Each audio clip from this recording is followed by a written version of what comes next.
Assalamualaikum warahmatullahi wabarakatuh. Program Masjid ke Masjid edisi kali ini kita sedang berada di Masjid Jami Nurul Amilin atau biasa disebut dengan Masjid Haur Kuning. Masjid ini terletak di Jalan Klayan Timur, Banjarmasin. Masjid yang mempunyai keunikan dengan gaya arsitektur tradisional yang masih dipertahankan.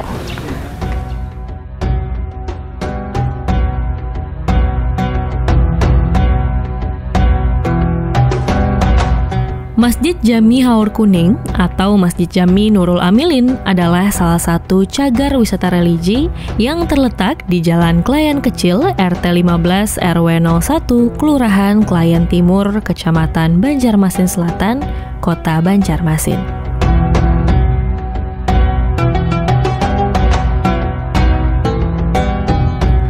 Dengan luas tanah sebesar 2.501 meter persegi dan luas bangunan sebesar 629,8 meter persegi yang merupakan tanah wakaf dari Haji Abdul Muthalib pada tahun 1938.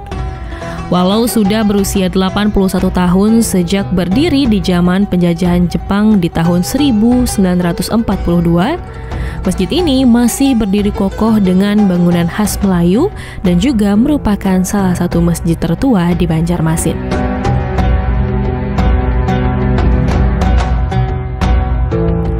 Menurut catatan sejarah, dahulu jauh sebelum masa penjajahan Jepang, masyarakat kampung di sini kesulitan untuk melaksanakan sholat Jumat karena jarak masjid yang terlalu jauh. Dan oleh karena itu, tokoh-tokoh masyarakat menyepakati untuk membangun sebuah masjid yang berlokasi di Jalan Klayan Kecil. Sehingga masjid ini menjadi masjid tertua ketiga di Kota Banjarmasin, setelah Masjid Sultan Suryansah di Kuin dan Masjid Jami Sungai Cingah. Dahulu masjid ini bernama Masjid Jami. Lalu pada era tahun 1970-an, masjid ini diberi nama Masjid Jami Nurul Amilin. Pada masa itu dibangun sebuah menara dengan ketinggian sekitar 25 meter. Akhirnya pada tanggal 19 Mei 2015, masjid ini ditetapkan sebagai Masjid Besar Kecamatan dan berganti nama menjadi Masjid Besar Nurul Amilin. Namun sebagian masyarakat masih menyebutnya sebagai Masjid Haur Kuning karena berada di Kampung Haur Kuning yang dulunya terdapat sejumlah tanaman haur atau bambu yang berwarna kuning di depan jalan menuju masjid.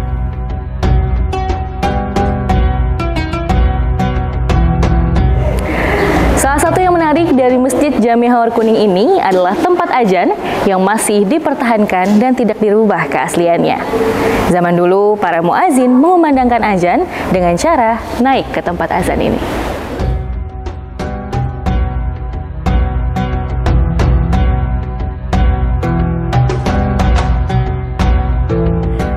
Pada zaman dulu, para muazin atau orang yang mengumandangkan azan menaiki tempat azan yang berada di tengah masjid untuk melantunkan azan sebelum adanya alat pengeras suara.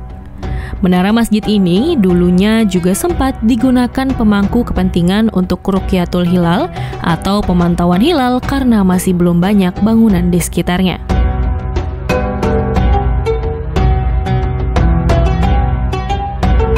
Masjid kuno ini banyak mengandung nilai-nilai sejarah, terutama pada sejarah Islam karena jelas peninggalan situs dan artefaknya masih banyak yang asli dari peninggalan warisan masa silam.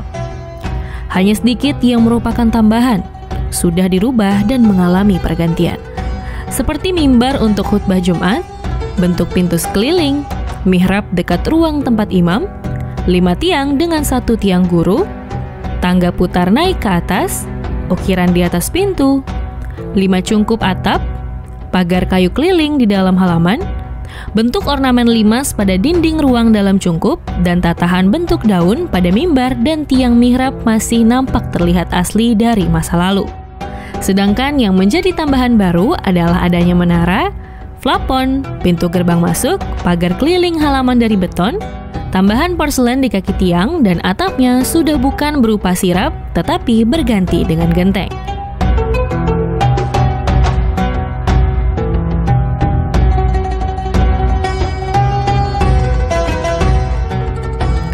Keberadaan Masjid Jami Haur Kuning sebagai cagar budaya menjadi sebuah kebanggaan bagi masyarakat Banjarmasin. Khususnya masyarakat sekitar sebagai salah satu masjid ketiga tertua di Banjarmasin, Kalimantan Selatan.